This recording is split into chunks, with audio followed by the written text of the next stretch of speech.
They thought the massacre broke her. They thought the blizzard would finish her. But they were wrong about Thessaly Ravenscar. The AlphaKing wasn't looking for a mate. He was hunting the one who could amplify his power tenfold, the weapon that could tip the balance of a war he didn't yet know he was fighting. And Thessaly was about to become his greatest strength and his only weakness. The time for waiting is over. That's how we long are she'd with been you. running. 3 Let's weeks move. earlier, the Then cellar let us smelled go. like earth and wine and fear. Thessaly pressed her spine against the cold stone wall, both hands clamped over her mouth to silence the sound of her breathing. Above her, the floor shook. Wood splintered, glass shattered, and people she loved were dying. Her mother's voice cut through the chaos, sharp and desperate. Thess, stay down. Whatever you hear, don't come up. Promise me. She wanted to scream, wanted to tear up those cellar stairs and fight beside them. But her wolf was too small, too weak. Omega blood. Her father had called it a blessing, once said it meant she'd live a peaceful life.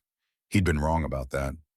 The cellar door stood open just enough for her to see through the crack. Firelight danced across the gap, orange and gold and hungry. The heat pressed against her face like a palm. Her mother's face appeared in the opening. Ilara Ravenscar, the pack healer, the woman who'd taught Thessaly to identify herbs by scent alone.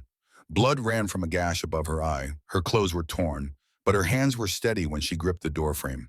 Remember everything, she whispered. Your memory is your gift. Use it. Then she was gone. Thessaly's photographic memory captured every detail with cruel precision. The way her mother's silver hair had come loose from its braid. The exact shade of crimson staining her dress. The smell of smoke mixing with the copper tang of blood. She heard her father roar. Thomas Ravenscar, the pack's head warrior, a man who'd never lost a fight. The roar cut off mid-sound. Something heavy hit the floor above her head. Thess, her brother's voice. Finian, 14 years old, too young for this, too young to die. Thess, where are you? She bit down on her palm until she tasted blood. Stay quiet, stay hidden, survive. Footsteps crossed the floor above, measured, unhurried. A man's voice, cold and cultured, gave orders. Burn it all, leave no witnesses. Another voice responded. She couldn't make out the words, but the tone was eager. Willing. The footsteps came closer. Thessaly shrank back, pressed herself into the darkest corner. Through the crack in the door, she saw him. The man in charge. The killer. He moved through the firelight like a shadow, tall and lean. His face held sharp angles and cold intelligence. A scar cut through his left eyebrow, pulling it into a permanent sneer. When he rolled up his sleeves to avoid the blood splatter, she saw the tattoo on his wrist. Military precise. Distinctive. A wolf's head surrounded by 13 stars. Her memory burned it all in. Every line, every Yeri's detail. The way his dark hair fell across his forehead. The cruel twist of his mouth when he smiled at the carnage. The complete absence of remorse in his eyes. Finish it, he said. Then he was gone. Thessaly waited in the dark, waited while the house burned above her, waited while the screaming stopped, waited until the only sound was the crackle of flames and the groan of collapsing wood. When she finally climbed out, the Silver Pine pack was gone. 147 wolves, dead in a single night, and she was the only one left to remember. Present day. The blizzard hit 3 hours faster than predicted. Thessaly had been tracking the storm since dawn, watching the clouds mass over the northern peaks like a gathering army. She'd hoped to reach the next town before it broke, hoped for a lot of things that hadn't come true. The first snowflakes fell like warnings, soft, delicate. Then the wind picked up and the world turned white. She pulled her cloak tighter and kept walking. 3 weeks of sleeping rough had taught her things the pack elders never had. How to start a fire with flint in the rain, which tree bark could be chewed to stave off hunger, how to keep moving when your body begged you to lie down and let the cold take you. The temperature dropped. Her fingers went numb inside her gloves. Her breath came in short, sharp gasps that burned her lungs. Ice crusted her eyelashes. Omega. Weak bloodline. Useless. The words had followed her from pack to pack. She tried to find shelter in 3 different territories. All of them had turned her away. Rogues weren't welcome, especially rogues who carried the stink of death and disaster. The wind screamed, snow drove into her face like needles. She couldn't see more than 2 feet ahead, couldn't feel her toes anymore. Her wolf whimpered somewhere deep inside, begging for warmth, for safety, for a den. There was no den. There was only forward. Her mother's voice echoed in her memory. Photographic recall meant Thessaly could replay every conversation, every lesson, every moment with perfect clarity, a blessing her mother had called it. Most days it felt like a curse. Look for shelter, find water, Keep your core temperature up. The words steadied her. Thessaly scanned the white chaos, looking for any break in the storm. There, a darker shadow to her left. She stumbled toward it. Her legs barely responded. Exhaustion dragged at her like hands pulling her down. The shadow resolved into an overhang of rock. Not deep enough to be a cave, but enough to block the worst of the wind. She collapsed into it, shaking so hard her teeth clattered. Fire. She needed fire. Her pack held flint and steel wrapped in oilcloth to keep them dry. Her hands shook too badly to strike a spark. 3 tries. 4. On the 5th, a spark caught in the bundle of dried moss she'd been carrying for days. She coaxed it into flame with hands that felt like blocks of ice. The fire grew. Heat radiated against her face. Thessaly closed her eyes and focused on breathing. 4 counts in, hold. 4 counts out. The technique her mother had taught her for panic attacks worked almost as well for hypothermia. When the shaking subsided, she assessed her situation with the clinical detachment of her healer training. Frostbite on 3 fingers and both feet, mild hypothermia, dehydration, exhaustion so deep it felt like her bones were made of lead. She had maybe 2 days before her body gave out completely. Around her, the storm raged. Inside the overhang, the fire crackled. Thessaly pulled her knees to her chest and stared into the flames. Somewhere in the white hell beyond her shelter, there had to be a town, a village, anything. She just had to survive long enough to reach it. The storm broke on the 2nd day. Thessaly emerged from her shelter into a world transformed. Snow covered everything in drifts that reached her waist. The sun blazed against the white landscape bright enough to hurt her eyes. She'd managed to treat the worst of her frostbite with what little she knew. Her fingers were pink and painful but functional. Her feet would carry her a bit further. She walked. The sun climbed. The snow sparkled. And ahead finally she saw smoke rising from chimneys. Civilization. Gray Hollow was barely large enough to call a village. Maybe 40 buildings clustered around a central square. But it had walls and warmth and people. Thessaly's wolf stirred with desperate hope. She stumbled to the gates. 2 guards stood watch, both wearing the gray and brown of minor pack territory. They saw her coming, watched her approach with flat, assessing eyes. "Rogue," one of them said. "Not a question, a statement." Thessaly stopped 10 feet from the gate. "Protocol. You didn't approach pack territory without permission. Not unless you wanted to die." "I need shelter," she said. Her voice came out rough, unused. "Just for the night. I can work. I'm a healer." The guards exchanged glances. One of them disappeared into the village. Thessaly waited. Her legs trembled. The wound on her arm from a fall 2 days ago throbbed with infection. The guard returned with an older woman, the village elder judging by the silver in her hair and the authority in her bearing. She looked Thessaly up and down with cold, measuring eyes. "You're the Silver Pine survivor." Word traveled fast in pack territory. Thessaly lifted her chin. "Yes." "Omega, weak bloodline, only one left alive." Each word landed like a blow. Thessaly kept her face blank, showed nothing. The elder's lip curled. "Do you know what we call wolves who survive when their entire pack dies?" Thessaly said nothing. "Cursed. Cowards. Death follows you, girl. We don't harbor bad luck." A crowd had gathered, 30, maybe 40 people, all of them staring, all of them judging. Thessaly recognized the looks. She'd seen them in every territory she'd tried to enter. Fear, disgust, the assumption that if she'd survived, she must have done something wrong. "I just need one night," she said quietly. "You need to leave before you bring whatever killed your pack down on us." The elder gestured to the guards. "Send her back out. Please, I'll freeze. Should have thought of that before you let your pack die." The words hit harder than a fist. Thessaly swayed. The guard grabbed her arm and shoved her back the way she'd come. Her feet slipped in the snow. She caught herself before she fell. Behind her, the crowd muttered, "Cursed, broken, trash.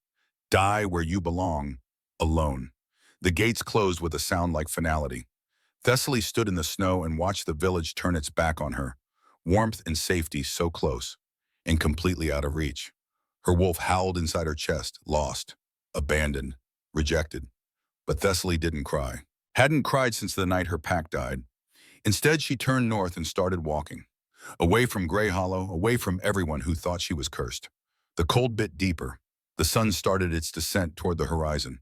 And Thessaly walked on because stopping meant dying, and she'd survived too much to give up now. 3 miles from Gray Hollow she saw it, a building rising from the snow-covered landscape like a gift. The Crossroads Inn. The inn glowed with lamplight and promise. Thessaly's legs nearly gave out on the front steps.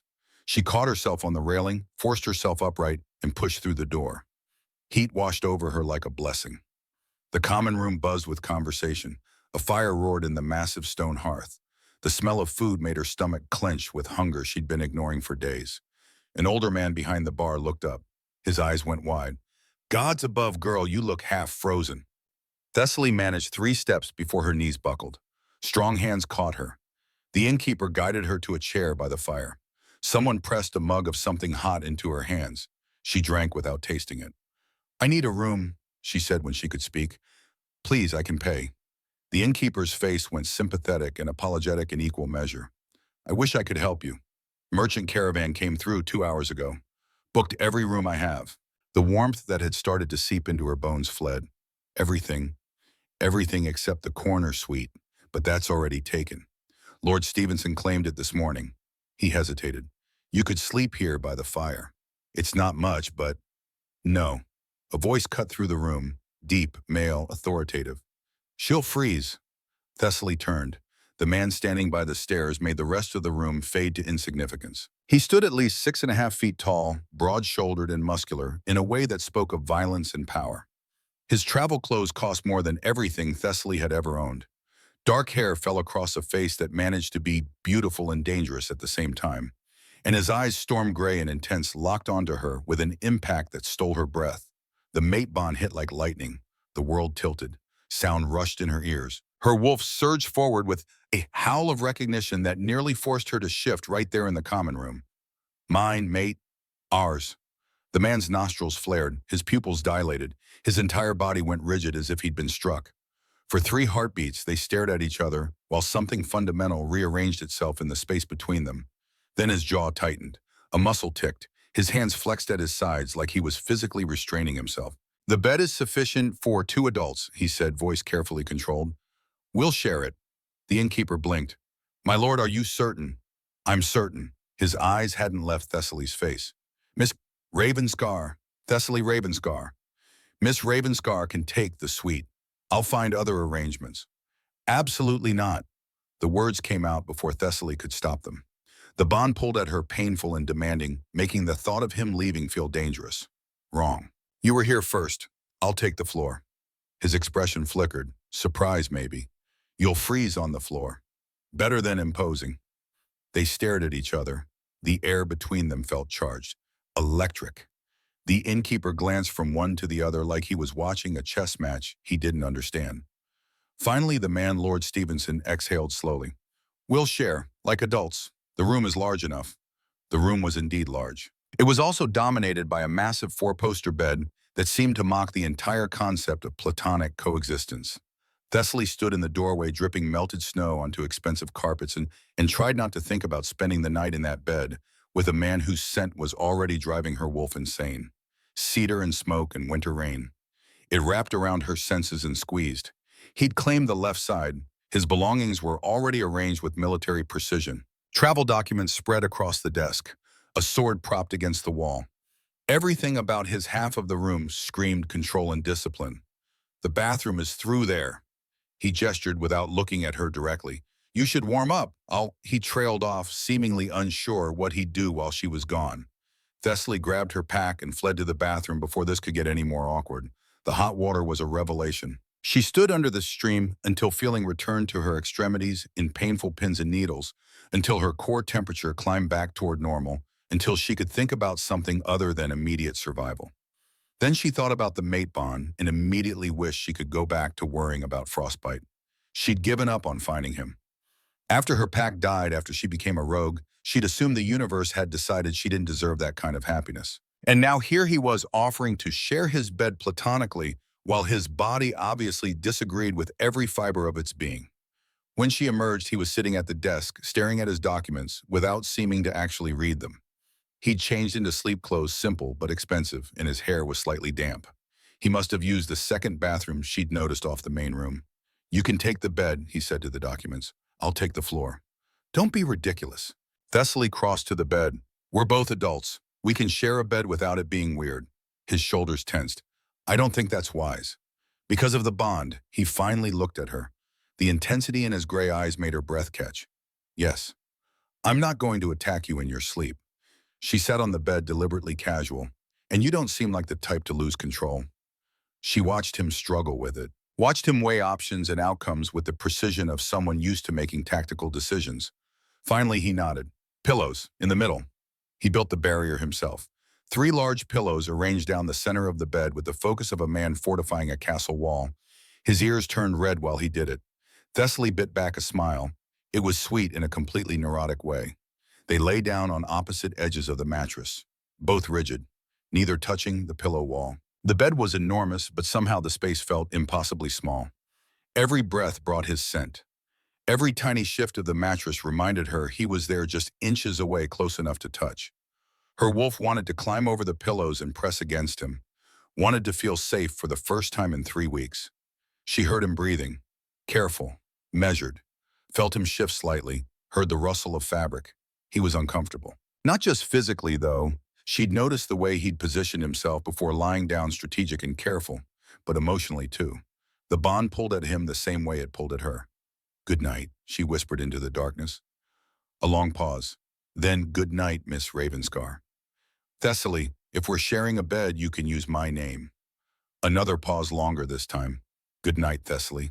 The way he said it, careful and deliberate, made something warm unfurl in her chest. She closed her eyes and tried to sleep.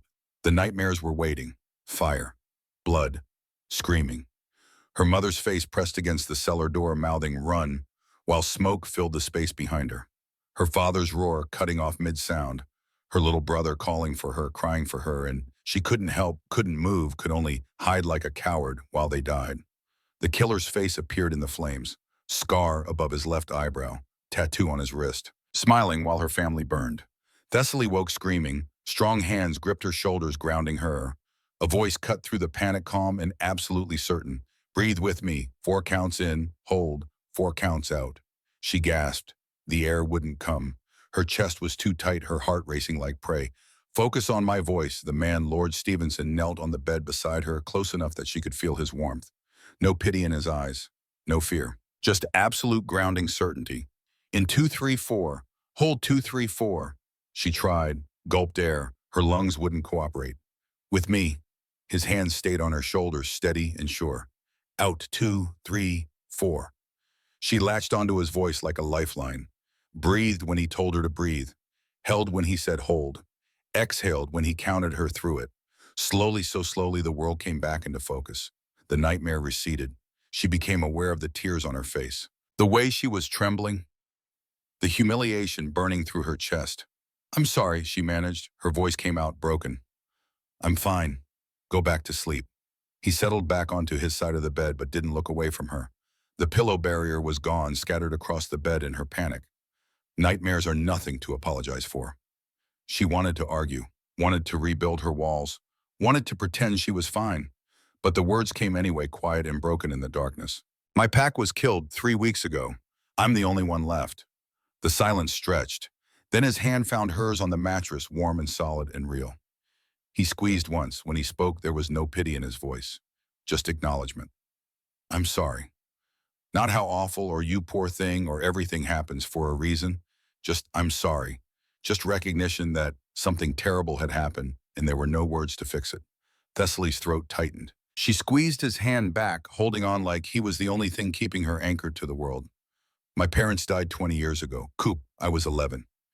His voice was matter of fact, but she heard the old pain underneath. They hid me in a secret passage in the walls. I listened to them die too. I'm sorry. He turned his hand over, lacing his fingers through hers. We're both survivors. Maybe that's enough. Maybe we understand each other in ways other people can't. They fell asleep like that, hands linked across the ruined pillow barrier. 2 people who'd survived impossible things, finding unexpected comfort in shared darkness. Morning came too soon and too awkwardly. Thessaly woke to warmth and safety and the smell of cedar and smoke wrapping around her. It took her sleep-fogged brain several seconds to realize she was plastered against Lord Stevenson's chest, his arm around her waist, her leg thrown over his hip. They were tangled together like lovers, like they'd done this 1,000 times before. His eyes opened, met hers, went wide with horror. He shot out of bed like she'd burned him, immediately crossing to the window with his back to her. She noticed he grabbed his coat on the way, held it strategically in front of himself. You know I can smell the arousal, right? The words were out before she could stop them. His shoulders went rigid. I apologize. It's involuntary around mates. She should probably be offended or uncomfortable. Instead, she found it oddly endearing.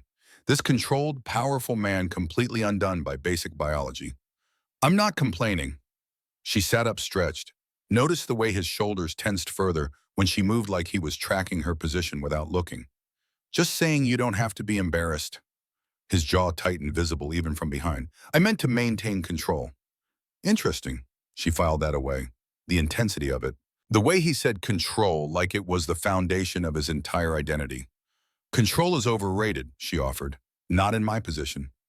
What position is that? He turned, finally, face carefully neutral, except for the muscle ticking in his jaw. It's complicated. Fair enough. They were strangers who'd accidentally trauma-bonded over nightmares and an inconvenient mate bond. She wasn't entitled to his life story just because the universe had decided they belonged together. The storm hasn't let up, he said, changing the subject. We're likely stuck here another day at least. Another day. Another night in this room, in that bed.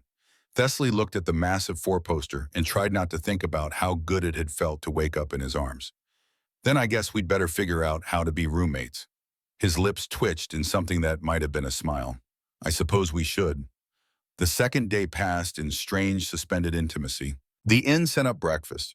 They arranged it on the small table by the window, sitting across from each other, like this was a perfectly normal situation and not the universe's idea of torture. He ate with the same precision he seemed to apply to everything else. Neat, controlled bites. Perfect posture. She half expected him to produce a ruler to ensure his cup was exactly centered on its saucer. Do you always eat like you're at a state dinner? She asked, spreading honey on her bread with deliberate messiness. His lips twitched, almost a smile. Old habits. Must have been some upbringing. It was structured. She waited for him to elaborate. He didn't. Instead, he took another precise bite of porridge while watching her over the rim of his cup. Every time she moved, reaching for the honey, shifting in her chair, tucking hair behind her ear, his eyes tracked the movement like she was a threat he needed to monitor. It should have been uncomfortable. Instead, she found it oddly flattering. This powerful, controlled man, completely undone by basic proximity. After breakfast, Thessaly pulled out her sketchbook. Drawing had always helped process her anxiety, gave her hands something to do when her mind wanted to spiral. She curled up in the chair by the window and started sketching the storm, the way the snow created abstract patterns against the glass. You're talented. She glanced up to find him watching her from the desk, his documents apparently forgotten. My mother taught me, said it was important to see the world clearly, to remember details. She sounds wise. She was. Past tense. The word hurt. She was a lot of things. He didn't offer platitudes, just nodded and went back to his papers. But she noticed he kept looking up while watching her draw with something that looked almost like longing. Where were you headed? He asked after a while. Before the storm. Thessaly shrugged, shading the curve of a snowdrift. Nowhere specific, just away. From everywhere, anywhere that doesn't have packed territory. She paused. Anywhere that doesn't smell like death. He went very still, his papers forgotten. When he spoke, his voice was careful. The man who killed them. You saw him. She looked up, met his eyes, saw the sharp intelligence there, the way he'd gone from casual conversation to full alert in an instant. I have a photographic memory. I remember everything. Something flickered across his face. Everything. His face, his voice, the tattoo on his wrist. She set down her charcoal. Why, you know something about pack murders? A long pause. She watched him make a decision. Saw the exact moment he chose to trust her. I'm investigating them. 4 packs in 3 months. All slaughtered. No survivors. Until me. Until you. He stood slowly crossed to where she sat, crouched beside her chair, bringing himself to eye level, close enough that she could see the silver flecks in his gray eyes. Can you draw him, the man you saw? Her hands started shaking before she even reached for the charcoal. Drawing him meant reliving it, meant pulling up every detail she'd been trying desperately to bury. The cruel smile as he'd given orders. The casual way he'd stepped over bodies. The blood on his hands. Thessaly, his voice gentle but firm. I understand if you can't, but if you can, if you remember, it might help stop him from doing this to other packs. That decided it. She flipped to a fresh page and started drawing. The face came easily burned into her memory like a brand. Sharp features, prominent cheekbones, eyes that held nothing but cold calculation. She sketched quickly, precisely, adding details as they surfaced. The thin scar above his left eyebrow, the way his hair fell across his forehead, and there on his wrist visible when he'd rolled up his sleeve to avoid blood splatter, the tattoo. Military precise. Distinctive. A wolf's head surrounded by 13 stars. She finished and held it out to him, not looking at the sketch herself. Couldn't bear to see that face rendered in her own hand. His reaction told her everything. His face went carefully blank, that controlled mass, slamming into place so fast she knew she'd hit something important. The tattoo, he said, quietly. You're certain exactly like this. I told you I remember everything. He stood abruptly, crossed to the window, his back rigid. She watched his hands clench into fists at his sides. You know him, Thessaly said. Not a question. Long silence. The wind howled against the glass.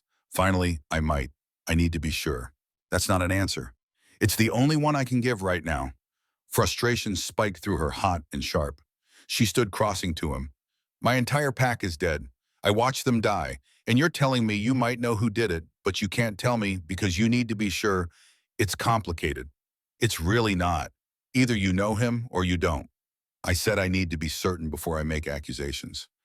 His alpha presence flared suddenly, filling the room like physical pressure. It crashed over her in waves, making her wolf whimper and bow, making her knees want to buckle from the sheer weight of it. Then something else happened. Something impossible. The power amplified, doubled, tripled. His alpha presence bounced back at him tenfold, filling every corner of the room until they were both gasping, until he staggered back from the window, until they were drowning in it. Then it cut off completely. They stared at each other, both breathing hard. What did you just do? He demanded. What did I do? You're the one who went all alpha dominant. That wasn't me. I mean, it was, but he ran a hand through his hair, destroying its careful order. That amplification, that was you. You took my power and echoed it back somehow. Thessaly's legs felt weak. She sat down hard on the bed. I don't know what you're talking about. Have you ever done that before? I don't even know what I did. He was looking at her differently now, not like a mate or a woman or even a witness, like a puzzle he needed to solve. There are legends, wolves who can amplify others' abilities. Echoes, they're considered myth. I've never actually met one. Well, surprise. Her voice came out sharp, brittle. Apparently I'm a myth, but her hands were shaking, her mind racing. Is this why they died? Because of me? Because someone knew what I could do and wanted to make sure I never learned to use it, Thessaly. He crossed to her, crouched in front of her again. This isn't your fault. You don't know that. I know that whatever you are, whatever you can do, you didn't kill your pack. Someone else did, and we're going to find out who. The certainty in his voice steadied her. She looked up, met his eyes. Promise? I promise, Valpas. The moment stretched, charged with possibility and truth in the weight of things unspoken. Finally, Thessaly took a breath. Who are you really? He held her gaze. Then quietly, my name isn't just Lord Stevenson. It's Kalen Nightshade. I'm the AlphaKing.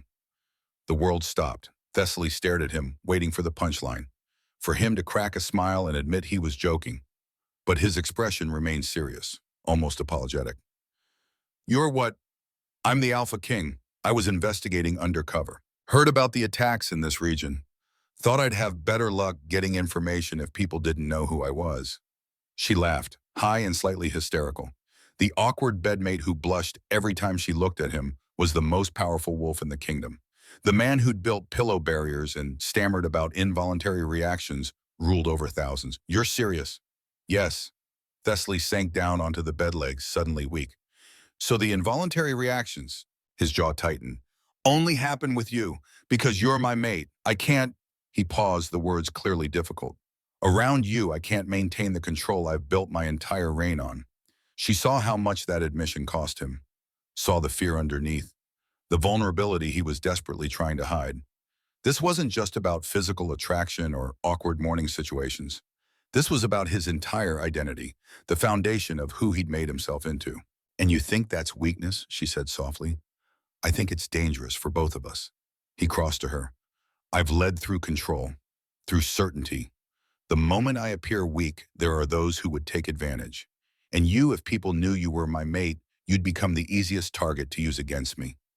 Were you ever going to tell me who you were? I'm telling you now. He reached into his coat, pulled out the sketch she'd drawn.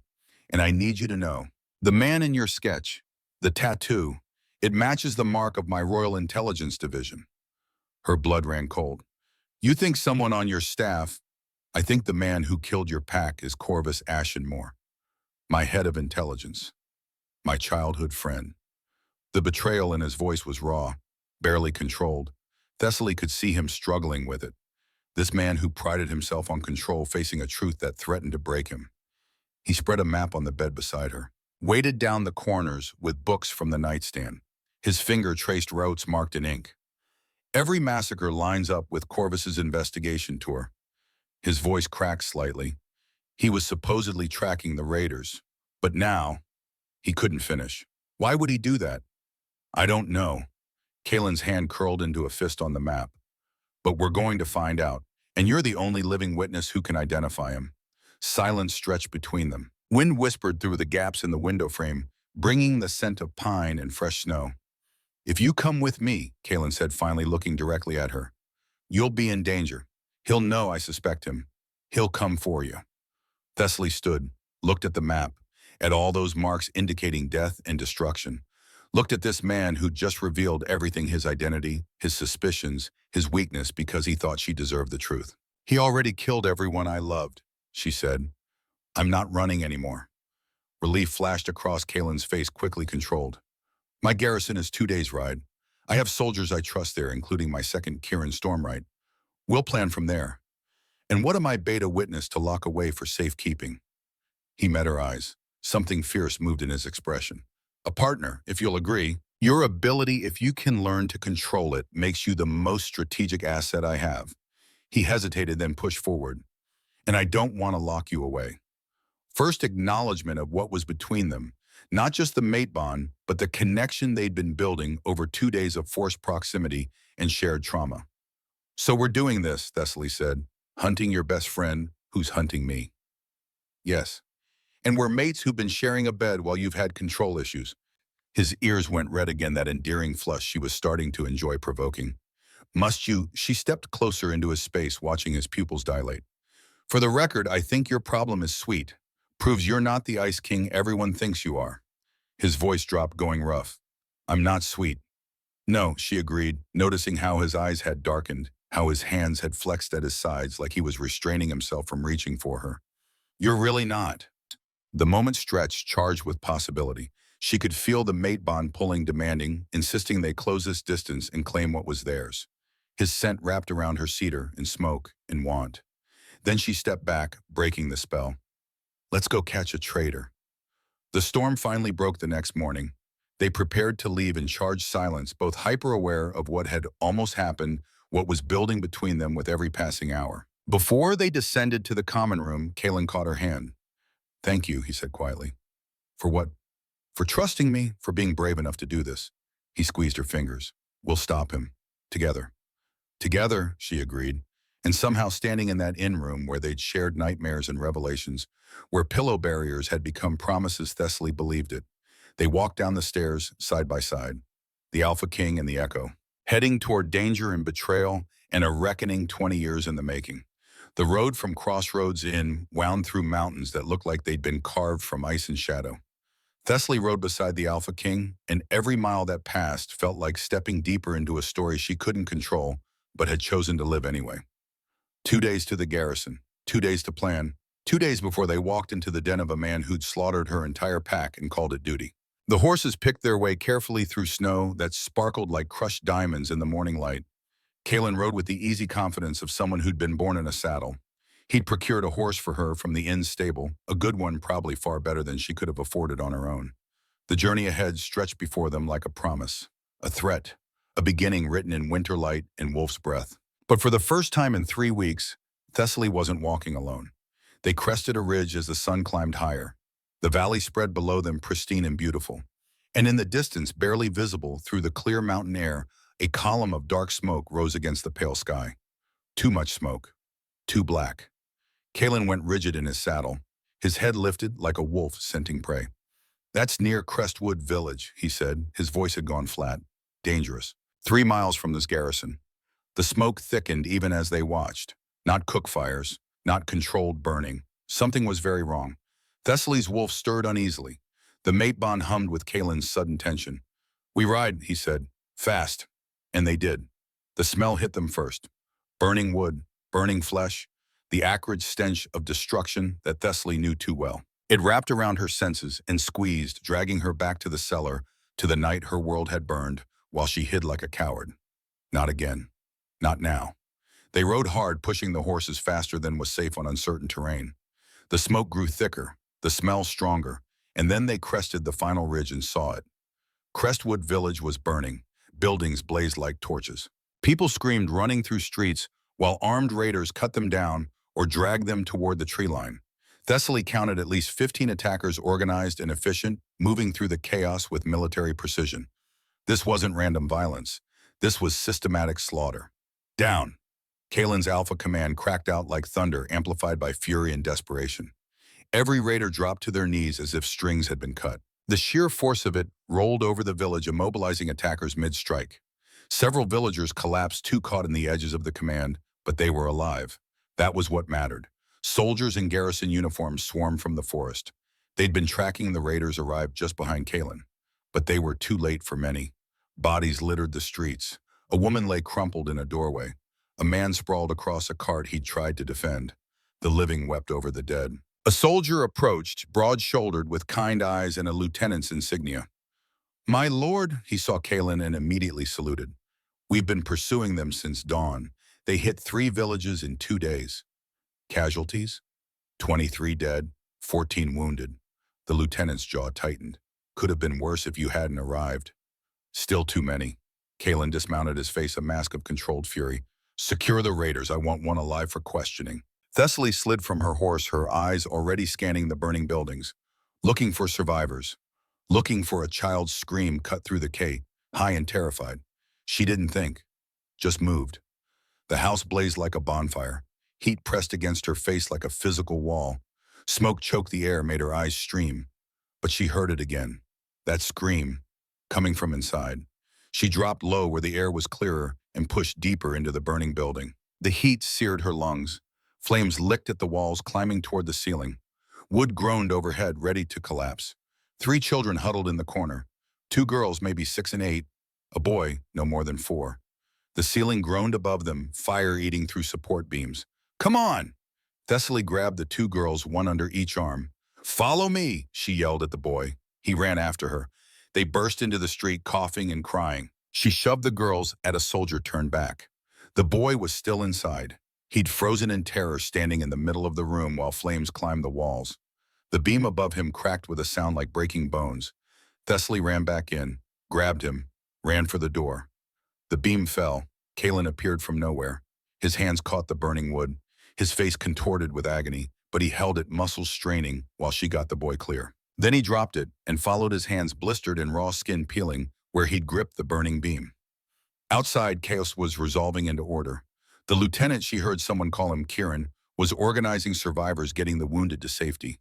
Soldiers had the raiders contained. Thessaly's hands shook as she checked the children. Smoke inhalation. Minor burns. But alive. All 3 alive. "You could have died," Kalen's voice beside her, rough with emotion. She looked up at his ruined hands. Anger and gratitude warred in her chest. "So could you. You caught a burning beam." "There were children." "I know." His undamaged hand cupped her face, thumb brushing away soot. "Thank you." The moment broke when Kieran approached. "My lord, we have casualties, but 1 raider is still alive, conscious, ready for questioning." "Good." Kalen's expression went hard. "I have questions." The raider was bound and bleeding, propped against a wagon under guard. Bitter hatred twisted his features when he saw Kalen. His eyes held the fanaticism of a true believer. "We're cleansing the bloodlines," he spat before anyone could ask. "Lord Ashenmore's orders. The echoes can't be allowed to organize." Thessaly's blood ran cold. Kalen's alpha command threaded through his next words, making resistance impossible. "What do you know about echoes?" The words came out mechanical. "Compelled. Abominations. Power that doesn't belong to one wolf. They'll overthrow the natural order. Lord Ashenmore says they're too dangerous to live, that they'll tip the balance, make alphas obsolete. What else? We have 8 more. Northern mountains, Lord Ashenmore's compound. Alive. The raider's eyes found Thessaly and something like recognition flickered. You're the Silver Pine Echo. You're supposed to be dead. Her stomach dropped. They knew about me specifically. There's a bounty, the raider continued to smile, spreading through bloody teeth. 1,000 gold pieces. Alive or dead. You're the prize. The one who got away. Kalen's alpha presence flared pure threat that made even Thessaly's knees weak. Who else are you targeting? And already captured 8. Lord Ashenmore's holding them. Insurance, leverage, proof that echoes need to be controlled or eliminated. The compulsion dragged more from him. Some of them have been there for weeks, months. But 8 more like her. 8 people who'd been hunted, captured, imprisoned. Because of what they could do, what they were. Where exactly is this compound? The raider gave coordinates, detailed directions, everything. Then Kalen signaled the guards. Lock him up. He'll stand trial with the others. Thessaly treated Kalen's hands while Kieran organized a war council. Her healer training came back easily, even though her own hands shook with adrenaline and horror. Cool water, clean cloths, honey to prevent infection, careful bandaging. You should have let me go in alone, she said, focusing on the wrapping so she didn't have to meet his eyes. Never. Your hands will heal. Those children wouldn't have. She looked up then, saw him watching her with something fierce and protective and terrifying in its intensity. You can't keep throwing yourself in front of danger for me. Watch me. The war council gathered in what remained of Crestwood's meeting hall. Kieran spread maps across a singed table. Other soldiers crowded in, veterans with hard eyes and scarred faces. Men and women who'd seen too much death. The compound is here, Kieran marked the location. Built into the mountainside, heavily fortified. We estimate 20 guards plus Ashenmore himself. Unknown number of prisoners. We move at dawn. Kalen's voice held absolute authority. Fast assault, overwhelming force. Get those echoes out before he can execute them. What about me? Thessaly asked. Every head turned. You heard the raider. I'm specifically targeted. Corvus knows I'm alive. Knows I'm with you. Hiding me won't help. Kalen's jaw tightened. You stay here, under guard. Absolutely not. You heard him. You're the prize. He'll try to take you. Which means he knows I exist. Pretending otherwise is stupid. She planted her hands on the table, leaned forward, met his eyes across the scarred wood. I'm not your subject. I'm your mate. And you said we were partners. Stalemate. She watched him war with himself, saw every protective instinct screaming at him to refuse, saw him weigh her safety against the tactical advantage of having an echo who could amplify abilities. Against the simple fact that she was right, hiding her changed nothing. Kieran glanced between them with carefully neutral expression. She has a point, my lord. If she can amplify your alpha command, she could be the difference between victory and massacre. She could also be killed. I'm aware of the risks, Thessaly said. I choose to take them. Another long moment of silence. Then Kalen exhaled slowly. Together, but you follow my lead in combat. Fine, as long as you stop treating me like glass. I make no promises. They were given a room at the garrison, 1 bed, because apparently the universe had a sense of humor. Tomorrow they'd ride for the compound, for battle and possible death. Tonight was all they had. Thessaly sat on the bed, suddenly exhausted. The adrenaline crash hit hard, making her hands shake, making the horror of the day settle into her bones. 23 dead, children screaming, Kalen's hands burning. I'm sorry, he said quietly from where he stood by the window, for trying to sideline you. You're protective, I get it. It's more than that. He turned to face her. I've lost too many people, my parents, my mentor, good soldiers under my command. The thought of losing you, his voice cracked. I don't think I'd survive it. She crossed to him, took his bandaged hands gently between hers. Then let's make sure neither of us dies tomorrow. They stood close enough that she could feel his breath, could see his pupils dilate. His eyes dropped to her mouth, lingered there. You could kiss me, she whispered, if you wanted. If I start, I won't want to stop. So don't. He kissed her finally, desperately. Like a man dying of thirst finding water. It wasn't gentle or careful. It was 3 days of tension and fear and desire catching flame. His hands buried in her hair, pulling her closer. Hers gripped his shoulders, holding on like he was the only solid thing in a tilting world. When they broke apart, both breathing hard, she felt the mate bond singing between them. Not completed yet, but close. So close. We should sleep, he said, voice wrecked. Tomorrow. I know. They lay down together. Her back to his chest, his arm around her waist. Safe for tonight. Tomorrow they'd face death and danger. But tonight they had this. Kalen. Thank you for catching that beam. His arm tightened.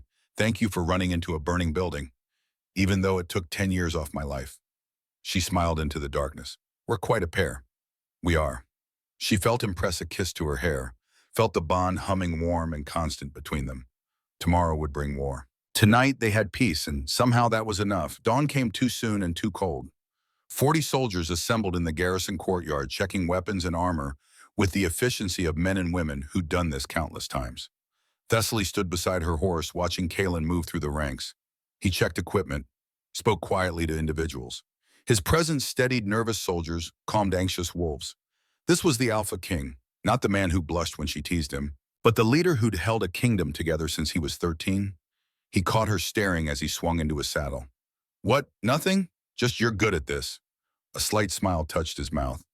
I've had practice. But she saw the tension in his shoulders, the tightness around his eyes. Today he'd confront his childhood friend. Today he'd face betrayal that cut to his core. Kieran rode up beside them. Scouts report the compound is quiet. No unusual activity. Too quiet, Kalen said. He knows we're coming. They rode hard for 3 hours, climbing into the northern mountains where the air grew thin and cold. The landscape turned harsh, unforgiving, perfect for hiding war crimes. The compound appeared as they crested a ridge, built into the mountainside itself, stone walls rising from natural rock, narrow windows, a single reinforced gate, defensive, isolated, designed to withstand siege. 20 guards, Kieran reported, reading scout signals, plus Ashenmore. The compound has internal chambers carved into the mountain. Once those gates close, it's nearly impregnable. Then we don't let them close. Kalen looked at Thessaly. His face was a careful mask, but she felt his fear through the bond. Are you certain about this? Use me as bait. I walk up to the front gate. Corvus will bring me in personally. I'm the prize, remember. You follow once I'm inside. And if something goes wrong, his hands tightened on the reins. If he hurts you before we can breach, then you come in and rip the doors off.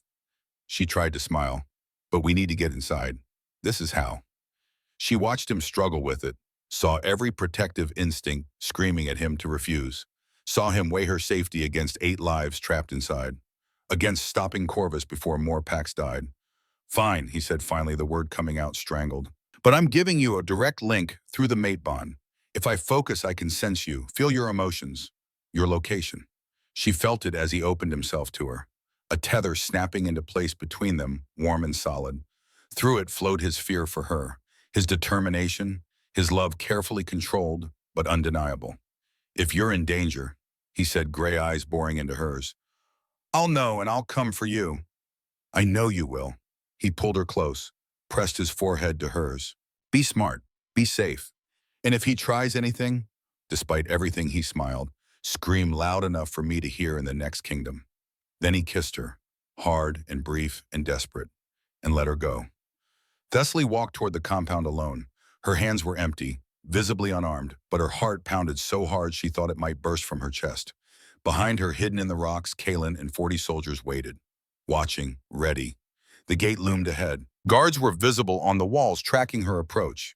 She stopped 50 feet out, drew a breath, and called out in a voice that carried, Tell Corvus Ashenmore that the Silver Pine Echo is here to negotiate. Confusion rippled through the guards. One disappeared inside. 5 minutes crawled by while she stood exposed, feeling Kalen's tension through the bond like a second heartbeat. Then the gates opened. Corvus Ashenmore stepped out. Seeing him in person made her stomach turn. Exactly like her sketch. Sharp features, cold eyes that held no warmth. That tattoo stark on his wrist. But worse was the smile. Cruel and pleased, like she'd just confirmed something he'd hoped for. Well, he said, voice cultured and cold.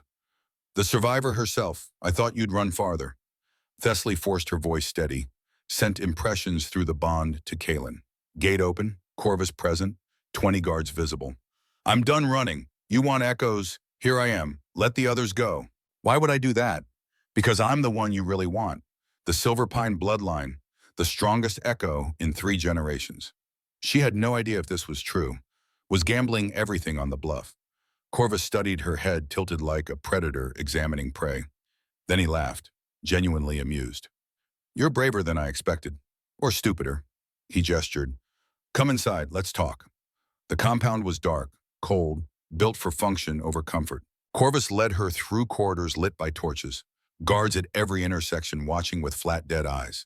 She tried to memorize the layout, sent impressions through the bond. Left turn, stairs down, iron-reinforced doors. You're wondering why Corvus said conversationally as if they were discussing weather? Why kill your pack? Why hunt echoes? The thought crossed my mind. He stopped at a window overlooking the mountains. My sister was an echo, Meredith. Beautiful, powerful, and completely unstable. His voice was empty, matter of fact, more terrifying than rage would have been. The power drove her mad. She'd amplify emotions. Joy became mania. Sadness became suicidal depression. One night she lost control, killed our parents in their sleep because their worry about her felt like suffocation. I'm sorry, Thessaly said. Meant it. I had to put her down myself. He continued like she hadn't spoken. Held her while she died, while she begged me to forgive her. And I decided then the world is safer without power that can't be controlled. Alphas can be trained, disciplined, shaped into weapons that serve. Echoes are wild cards, dangerous. We're not weapons. You're exactly weapons. He turned to face her. And weapons should be destroyed before they're turned against us. He opened a door, gestured her through. Stone stairs led down into darkness, her heart hammered. The bond with Kalen sang with tension.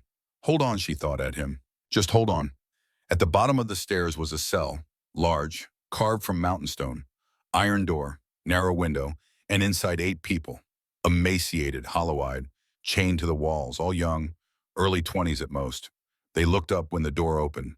Hope and despair warred on their faces. My collection, Corvus said. You'll be the 9th. I was going to execute you all tomorrow.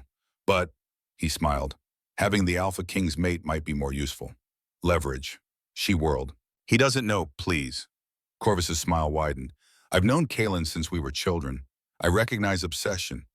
The moment he marked you, you became important. Valuable. He shoved her toward the cell. And now you're mine. The iron door slammed. Keys turned. Corvus's footsteps receded up the stairs. Thessaly stood frozen for 3 heartbeats, then went immediately to the nearest prisoner. A young woman, maybe 19, with matted blonde hair. I'm Thessaly. Help is coming. I promise. You shouldn't promise that. The girl's voice was rough from disuse. No one's coming. No one even knows we're here. They know, Thessaly looked at the others. 7 more faces marked by captivity and pain. Trust me. Through the bond, she felt Kalen's rage building like a storm, felt the exact moment the cell door closed on her, felt his alpha presence expanding, filling him with power that demanded release. Any second now. Any second above them, the world exploded. Kalen's command detonated like thunder. The mountain itself seemed to shake. Thessaly felt it through the bond, pure focused fury translated into power that couldn't be denied. Break the gates. The prisoners looked up, hope flickering to life in dead eyes. Thessaly smiled. I told you. Help is coming. The battle raged above. Thessaly heard it through the stone. Shouts, steel clashing, the roar of wolves. And underneath it all, Kalen's presence burning like a star coming for her. The 8 echoes watched her with varying degrees of hope and suspicion. She introduced herself properly. Learned their names. Elowyn Hayes, 19, Riverbend Pack, timid but with steel underneath. Cassian Cross, 22, sharp tongue and sharper intelligence. 10 out of 10 rescue attempt. Would recommend. Thaddeus Bennett, 24, protective presence even in chains. Thank you for not giving up on us. Isolde Hale, 18, artist's hands and haunted eyes. She reminded Thessaly painfully of herself. Evander Carlyle, 21, gentle voice. I was studying to be a teacher before. Briar Nash, 20, fierce even in weakness. When do we get out of here? When do we fight back? Soren Monroe, 23, quiet and observant. You're the one who testified, the Silver Pine survivor. Ren Green, 22, leaders bearing despite everything. What happens to us now? Now, Thessaly said, we wait for the AlphaKing to tear this place apart. And then we help you build a life where you're never hunted again. Footsteps on the stairs, heavy, urgent. The door exploded inward. Kieran stood in the opening, soldiers behind him, looking like avenging angels. Are you hurt? He asked Thessaly. No, but they are. She gestured to the 8. Get them out. Where's Kalen? Fighting Corvus in the courtyard. We need to move. Now. Thessaly ran, up the stairs, through corridors now littered with unconscious guards, into the courtyard where Kalen and Corvus circled each other like wolves. Both alpha strong, both trained by the same masters, both carrying decades of friendship turned to betrayal. Steel rang against steel, power against power. Corvus fought with doctrine, with cold calculation.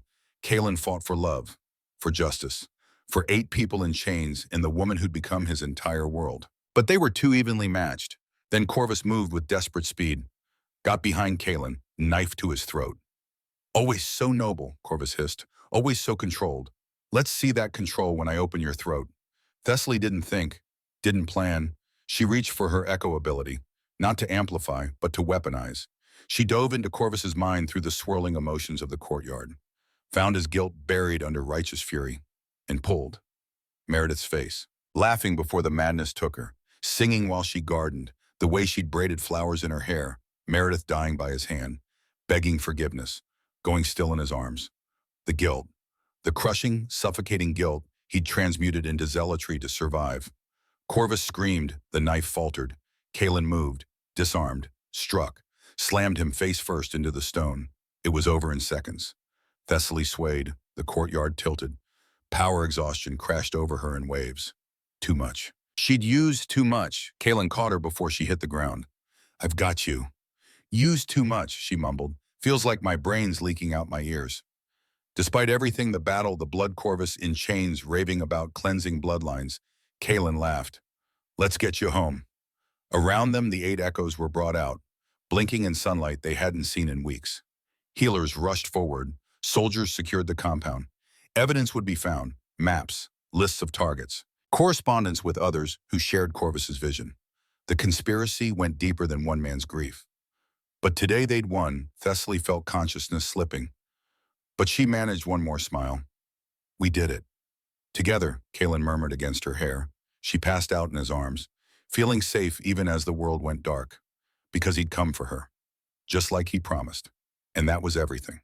Thessaly woke to softness, silk sheets, down pillows, warmth that had nothing to do with blankets. The room was unfamiliar, large and elegantly appointed with tall windows, letting in afternoon light. Not the garrison, somewhere else. Her eyes found Kalen slumped in a chair beside the bed, still wearing his travel clothes stained with blood and ash. Dark circles shadowed his eyes. He looked exhausted, his guard finally completely down. She watched him for a moment. This man who'd caught burning beams and stormed compounds and dropped to his knees beside her bed like he was praying. Her awkward, beautiful king. She reached out, touched his hand where it rested on the bed. He jolted awake. His eyes snapped open and immediately focused on her face. Relief crashed over his features like a wave transforming exhaustion into something radiant. Thessaly. Her name came out broken. Grateful. He gripped her hand like she might disappear. You terrified me. How long? Her voice came out rough, unused. 2 days. You used too much power. The healer said your mind needed time to recover from the strain. 2 days. She'd been unconscious for 2 days while he sat vigil. She could see it in the lines of his face, the way his clothes were rumpled. He'd barely left her side. We got them out, she said, the echoes. All 8, they're recovering, safe, being housed in the palace until they decide what they want to do next. His thumb stroked across her knuckles. You saved them. We saved them. You almost died doing it. She squeezed his hand, felt the bond between them humming warm and constant. But I didn't. We're both still here. He leaned forward, pressed his forehead to hers. Just breathed for a moment. She felt his fear through the bond, the terror that had gripped him when she collapsed, the helplessness of watching her lie unconscious for 2 days. Don't do that again, he whispered. No promises. You caught a burning beam, remember? Despite everything, he smiled. Fair point. The palace was nothing like she'd expected. Thessaly had imagined cold stone and intimidating grandeur. Instead, Kalen's private quarters held warmth. Books lined the walls. A desk covered in documents sat by the window. Weapons hung on racks, functional, not decorative. The space felt lived in, real. This is yours, she asked, running her fingers along a bookshelf. Has been for 20 years. He watched her explore with that soft expression he reserved for moments like these. I was crowned at 13. The generals wanted me in the formal royal apartments. I insisted on these rooms instead. They're smaller, more defendable, and they were far enough from the throne room that I could breathe. She pulled a book at random, poetry. The spine was cracked from repeated reading. You read poetry? His ears went red. That endearing flush she'd started to love. My mother used to read it to me. After she died, it was the only thing that felt like her. Thessaly replaced the book carefully. Crossed to where he stood by the window. Show me your hands. He held them out. The burns were healing, pink new skin visible where blisters had been. They'd scar, permanent reminders of burning beams and desperate rescues. Worth it, he said, reading her expression. Every mark, every scar. To know you're safe. You can't keep throwing yourself in front of danger for me. I believe we've had this conversation. His mouth quirked, and I believe I said, watch me. She wanted to argue, wanted to insist she could take care of herself, but the simple truth was having someone who cared enough to catch burning beams felt like a gift she'd stopped believing in. Thank you, she said instead. He pulled her close. No hesitation, no careful distance, just his arms around her and his chin resting on top of her head. They stood like that while afternoon light painted the room gold and the palace hummed with life around them. For the first time in 3 weeks, maybe the first time since the massacre, Thessaly felt safe.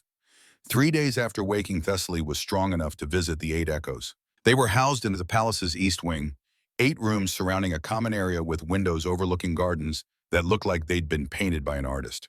Sunlight streamed through glass, plants bloomed in corners. Someone had made this space deliberately welcoming. When Thessaly entered, all 8 looked up. Hope, weariness, gratitude, trauma barely contained. Hi, she said, suddenly uncertain. I'm Thessaly. I know we met in the cell, but that wasn't really. I wanted to properly introduce myself. Elowen stood first. The blonde girl who'd been so timid in the cell now carried herself with tentative strength. I'm Elowen Hayes, 19. From Riverbend Pack. Was from, I guess. She paused. Thank you for coming for us. One by one, they introduced themselves properly. Cassian Cross, 22. Sharp wit that hid deep wounds. Nice prison break. Would absolutely get rescued again. 5 stars. Thaddeus Bennett, 24. Broad-shouldered and protective despite obvious malnourishment. You didn't give up, even when it would have been easier. That means everything. Isolde Hale, 18. Artist hands that trembled slightly. She reminded Thessaly so much of herself it hurt to look at her. Evander Carlyle, 21. Gentle eyes and a teacher's patient voice. I was studying before they took me. I'd like to study again, if that's possible. Briar Nash, 20. Fierce even in recovery. When do we start training? When do we learn to make sure this never happens again? Soren Monroe, 23. Quiet and observant, watching everything with careful intelligence. You testified against Ashenmore. You're the one who saw. Ren Green, Borgamang, 22. Natural leader despite everything. What happens to us now? Thessaly looked at them. 8 people who'd survived the impossible. 8 lives that had been broken and might with time and care be rebuilt. What do you want to happen? She asked. The question seemed to surprise them, as if no one had asked what they wanted in a very long time. I want to make sure this never happens again, Briar said immediately. I want to learn to use this power. Weaponize it if I have to. No more hiding. Ren nodded. We should learn control together. Safety in numbers. Strength and understanding.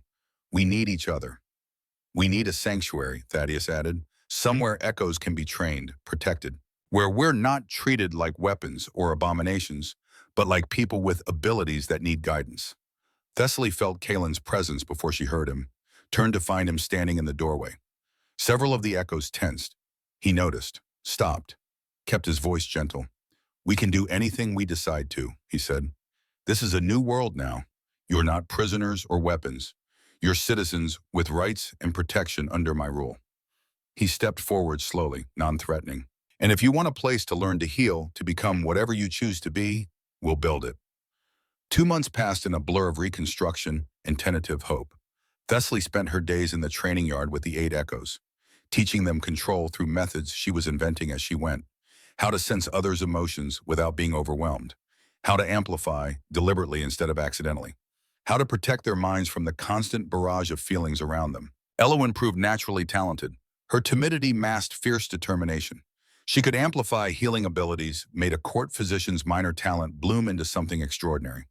Cassian used humor to deflect trauma, but worked harder than anyone. His gift amplified speed, made fast wolves into blurs of motion. Thaddeus became the group's anchor, protective, steady. His ability amplified defensive instincts, turned good fighters into impenetrable shields. Isolde painted again, translated echo experiences into art that made Thessaly want to cry. Beauty drawn from pain. Evander's gentleness hid strength. He amplified teaching abilities, made complex concepts suddenly clear. Briar fought like she had something to prove. Her gift amplified aggression, dangerous but powerful when controlled. Soren watched everything with careful eyes. His ability was subtler. He amplified observation, let people see details they'd otherwise miss. Ren led naturally. Her gift amplified leadership presence, made good commanders into legends. Together, they were formidable. Together, they were family. Kaelin implemented reforms while Thessaly trained. 3 council members were stripped of their positions: Lord Shaw, Lord Hawthorne, Lady Blackwell, all implicated in Corvus's conspiracy through financial records found at the compound, all awaiting trial for treason. New council seats opened.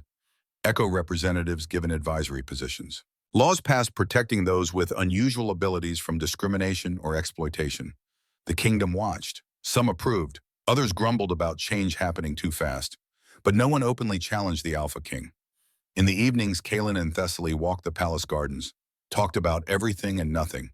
He told her about the burden of ruling, the weight of every decision. She told him about the Echo's progress, their setbacks and victories.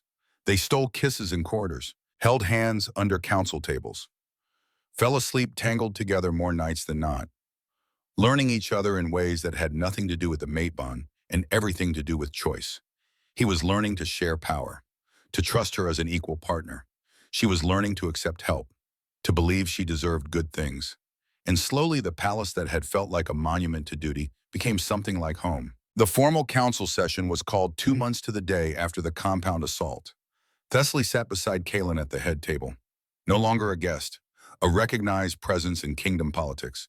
She wore clothes provided by the palace seamstress, deep blue that brought out the gray in her eyes. Simple but elegant. Kaelin presented the evidence methodically. Documents from Corvus's compound, testimony from captured raiders, financial records showing 3 lords had funded the Echo Purge. The proof was damning, incontrovertible.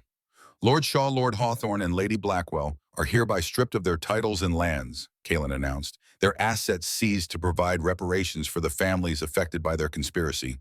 They await trial for treason and murder. The council murmured but didn't object. The evidence spoke for itself. Furthermore, Kaelin continued, I'm formally recognizing Echoes as citizens with full rights under kingdom law. Discrimination, exploitation, or violence against Echoes will be prosecuted as high crimes. More murmurs. But Thessaly noticed several council members nodding. Change was happening. Slowly, but happening. And finally, Kaelin said, looking directly at her, I'm establishing the Echo Academy, a place for those with this gift to learn control and safety, to understand their abilities and choose their own paths. He paused. Headmistress Thessaly Ravenscar will oversee its operations. She stared at him. We talked about this. His eyes held hers. We talked about partnership, leading together. This is your expertise. I'm simply making it official. Unless you'd prefer a different title, he added aloud. The council was watching, waiting. She saw approval on some faces, calculation on others, genuine hope on the Echo representatives. Headmistress Ravenscar, she said slowly, letting the title settle, has a ring to it. Applause rippled through the chamber. Not universal, not perfect, but progress. That evening, a visitor came to Thessaly's door. Celine Thornhart, 28, highborn, beautiful in the way expensive things are beautiful, polished and perfect and somehow cold. She wore a dress that cost more than Thessaly had earned in a year of healing work. Miss Ravenscar, she said with a smile that didn't reach her eyes, I wanted to congratulate you on your appointment. Thank you, Thessaly kept her voice neutral. Something about this woman set her teeth on edge. It's quite remarkable, really. Rising from rogue to headmistress in 2 months. Some might say unprecedented. Celine's tone stayed pleasant, but her words had edges. Though I suppose having the AlphaKing's favor helps. There it was, the implication that Thessaly hadn't earned her position, that she was decoration, a pet project. I survived a massacre. Thessaly said quietly. Lived 3 weeks as a rogue. Saved 8 people from a madman's compound. I think I've earned more than favor. Of course. I didn't mean to imply, Celine's smile sharpened. It's just that some of us have been preparing our whole lives for positions of influence. And then someone appears from nowhere and is handed power. It can seem unfair. Life's unfair, Thessaly agreed. I watched my family burn. Fair doesn't enter into it. Celine's mask slipped for just a moment. Something ugly flickered in her eyes. Then it was gone, replaced by that perfect smile. Well, I simply wanted to welcome you to court life. It can be quite complex. So many unspoken rules. So many ways to make enemies without meaning to. She paused at the door. Do let me know if you need guidance navigating these waters. I'd hate to see you drown. Then she was gone. Thessaly stood in the empty hallway, her wolf bristling with instinctive dislike. That hadn't been a welcome. That had been a warning. She told Kalen about it that night. They were in his quarters, their quarters now, though she still thought of them as his. She'd moved in gradually over the past 2 months. A few clothes in the wardrobe, her sketchbook on the desk, her scent mixing with his until the space smelled like both of them. Celine Thornhart, he said thoughtfully. Highborn family, wealthy, connected. He pulled Thessaly closer on the couch where they sat. She's been angling for a council position for years. Your appointment probably stung. She basically said I didn't earn it. You earned it by surviving what would have killed most people, by saving 8 lives, by having the courage to weaponize your own trauma to stop a killer. His hand found hers. Celine's jealous. That makes her petty, not right. Should I be worried about her? No, I'll make it clear you're under my protection. She won't dare make a move. But something in his voice suggested he wasn't entirely certain. The incident came 3 weeks later. Thessaly was in the training yard with the Echoes when Celine appeared, watching from the colonnade with several other highborn ladies. Their expressions ranged from curious to disdainful. Thessaly tried to ignore them, focused on the exercise. Elowen was practicing amplifying Isolde's artistic vision, making her see colors and shapes no one else could perceive. Fascinating, Celine's voice carried across the yard, loud enough to be heard. Training them like pets. I suppose next you'll teach them tricks. Several of the Echoes flinched. Isolde's concentration shattered. The color she'd been painting in the air dissolved. Thessaly turned slowly. They're not pets, they're students. Of course, students. Celine descended the steps with liquid grace, though one does wonder about the wisdom of teaching such dangerous abilities. What if one loses control? What if the madness takes them, like it took Ashenmore's sister? The words were calculated, designed to wound, to plant doubt. We're learning control precisely so that doesn't happen, Thessaly said evenly. Are you? Because from what I hear, you've never been formally trained yourself. You're inventing methods as you go, experimenting on these poor souls. Celine's smile was poison sweet. What happens when your experiment fails? Briar stepped forward, anger flashing in her eyes. Thaddeus put a hand on her shoulder, held her back. The experiment, Thessaly said quietly, has already succeeded. 8 people who were prisoners are now free, learning, growing, becoming more than what was done to them. For now, but power corrupts.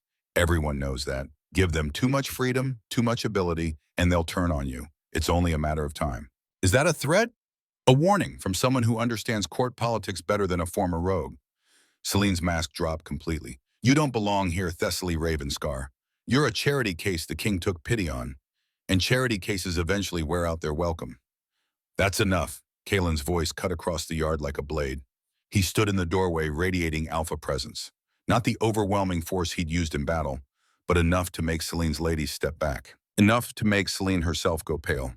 She is not a charity case, he said, voice deadly quiet. She is my mate, my equal, the woman I trust with the future of this kingdom. He descended the steps, moved to stand beside Thessaly, and she is under my protection. Challenge her, you challenge me. The yard went silent. Even the Echoes held their breath. Celine's face went white, then red. My lord, I was simply leaving now. And if I hear you've spoken to or about Headmistress Ravenscar with anything less than respect, you'll find yourself stripped of your family's court privileges. Am I clear? Crystal. The word came out strangled. Celine left with her ladies trailing behind. But the look she shot Thessaly over her shoulder held pure hatred. When they were gone, Kalen turned to Thessaly. Are you all right? Fine, but you didn't have to. Yes, I did. His hand found hers, squeezed. I meant what I said. You're not a charity case. You're the strongest person I know. Around them, the 8 echoes stood watching, seeing their headmistress defended, seeing power used to protect instead of harm. Elowyn smiled, small but genuine. And Thessaly realized this was what the academy would be. A place where strength protected vulnerability instead of exploiting it, where power served instead of dominated. All right, she said, turning back to her students. From the top. Elowyn is old, let's try again. A week later, the council demanded proof.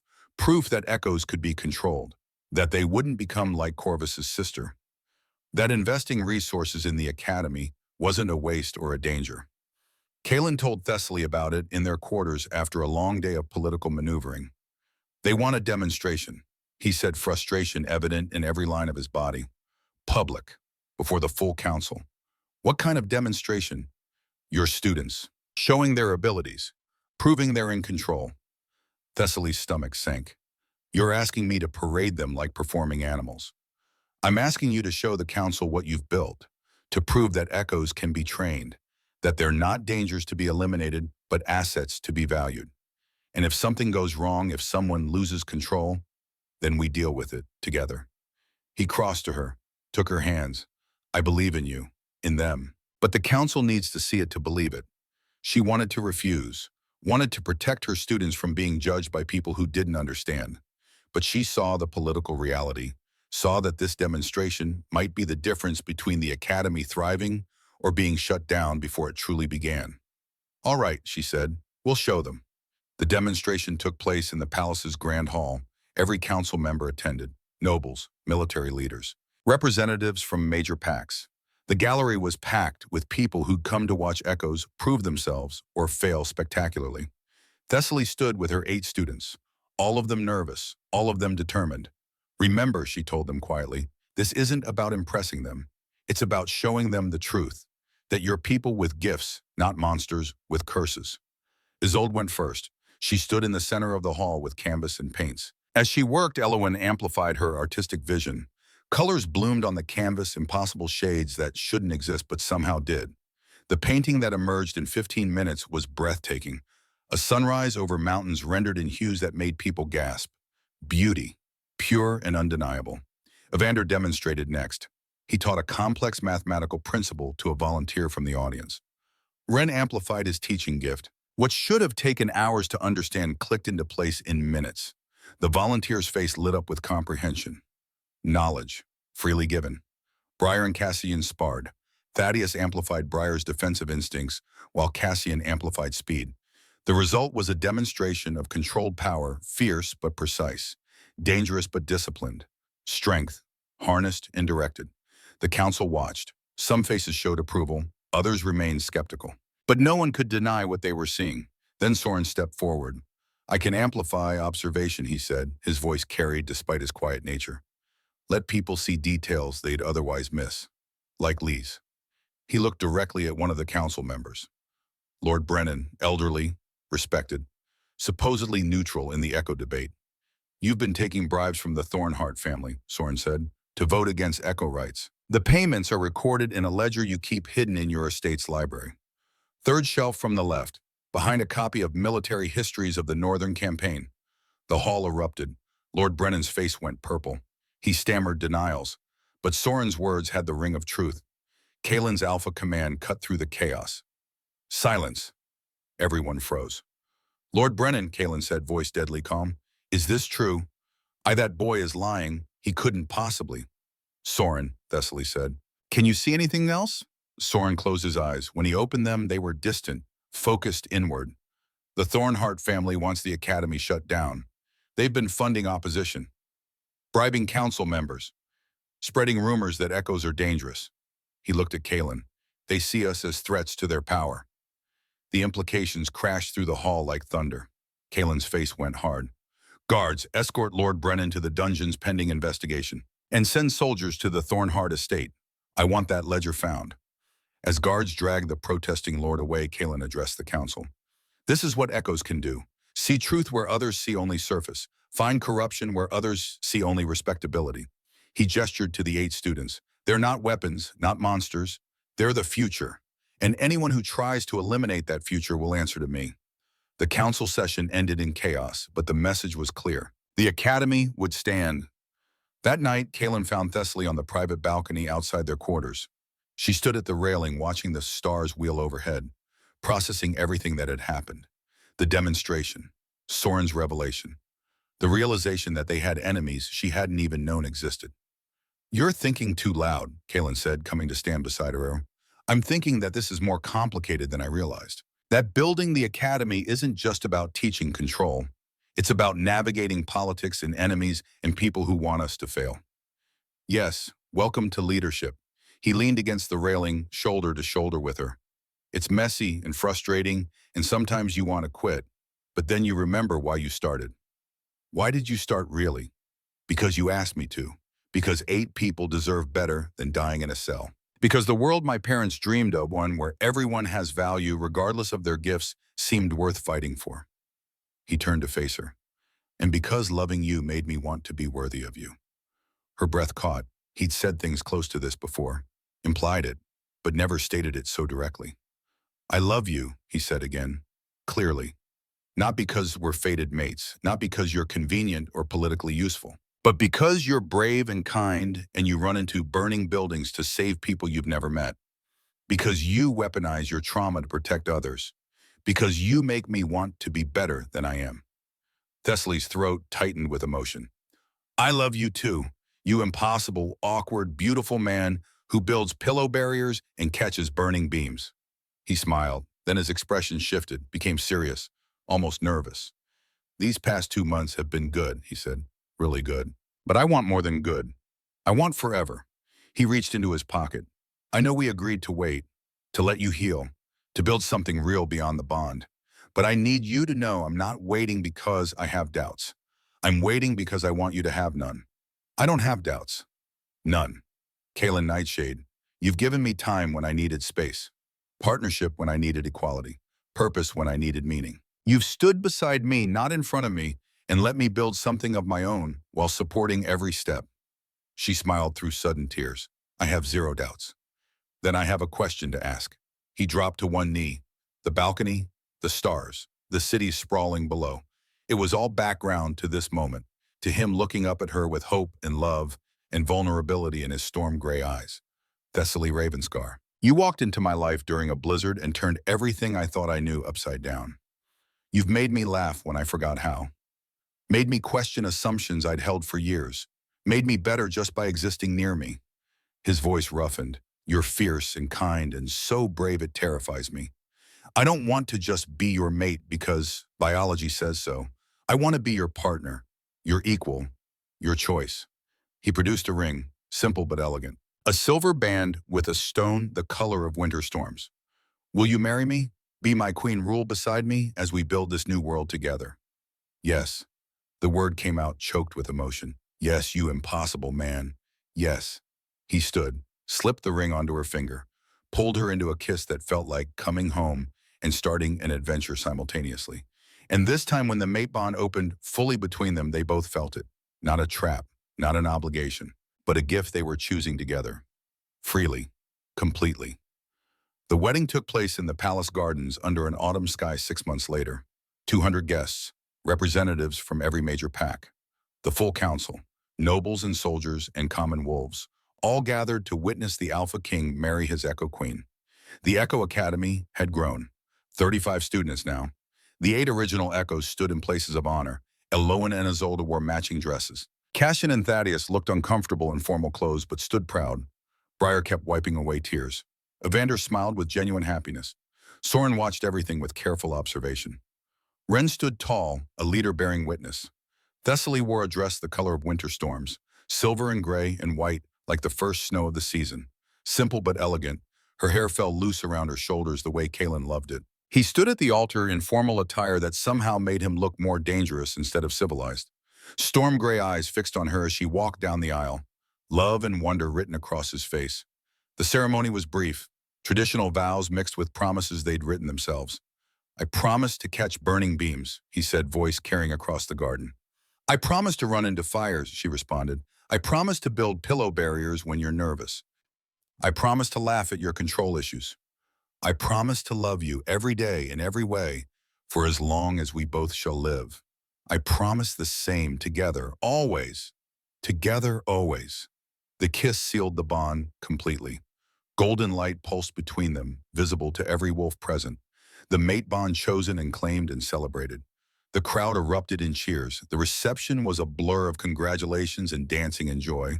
Thessaly found herself pulled into conversations with pack leaders, with council members who'd opposed the academy, now grudgingly admitting it was working, with students who thanked her for giving them hope. During a quiet moment, Kieran approached. The second had become a friend over the months, someone she trusted implicitly. Your Majesty, he said formally, though his eyes held warmth. I have news from our intelligence network. Kaelin materialized at her side. They were rarely apart these days. What kind of news? The northern border, Valdoria Kingdom, has been showing unusual activity. Kieran's expression went serious. They've been capturing echoes, quietly, systematically. We didn't notice until now because they were careful. But our spies report they've gathered at least 20. Thessaly's blood ran cold. 20 echoes, why? We don't know, but King Aldrich has been asking questions about your academy, about how you train students, he hesitated, about completed mate bonds between alphas and echoes, specifically yours and His Majesty's. Kaelin's hand found hers, squeezed. What else? A message was delivered this morning, addressed to both of you. Kieran handed over a sealed envelope. I thought you should read it privately. They stepped away from the celebration, found a quiet corner of the garden. Kaelin broke the seal, read the contents. His face went carefully blank. That mass she knew meant he was controlling fury. He handed the letter to Thessaly. The handwriting was elegant, formal. The words were polite. But underneath the courtesy lay threat. Congratulations on your wedding. What you've built with your academy is impressive. I would very much like to discuss potential collaboration between our kingdoms. I believe we have much to learn from each other. I'll be in touch soon. King Aldrich of Valdoria. That's not a request for collaboration, Thessaly said quietly. That's a threat. Yes, Kaelin's jaw tightened. He wants what we have, the ability to control echoes, to weaponize them. Or he wants to eliminate us as competition. Thessaly looked at the letter again, saw the implications. If he's capturing echoes, he's building an army, and completed mate bonds between alphas and echoes create the strongest power amplification, Kaelin finished. He wants to force bondings, create weapons. They stood in silence for a moment. The celebration continued around them. Music played, people danced, but darkness gathered in the north. We knew this wouldn't be easy, Thessaly said finally. Building something new never is. I know, but I'd hoped we'd have more time, that you'd have more time to just be happy. I am happy. She turned in his arms, looked up at the man who'd become her everything. I have you. I have purpose. I have a family and those students and everyone who's joined since. Whatever comes next, we'll face it. Together. Together, he kissed her, soft and sweet and full of promise. Around them, the celebration continued. The world kept spinning. But for tonight, they had this. They had each other. They had hope. And tomorrow they would face whatever came. Together. Always together. 6 months after the wedding, the Echo Academy's celebration filled the palace gardens with light and laughter. 50 students now, from across the kingdom and beyond, all learning, all growing, all finding family in each other. Thessaly moved through the crowd accepting congratulations, watching her students demonstrate their gifts, seeing the pride in their eyes.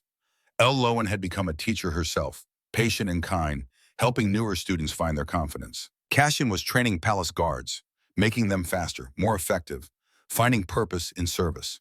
Thaddeus led defensive operations, his gift for amplifying protection, making the academy the safest place in the kingdom. Isolde's art hung in the palace now, her visions of echo experiences helping people understand what they'd been through.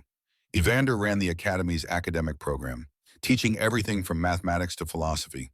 Briar commanded the combat division, fierce and effective and absolutely in control.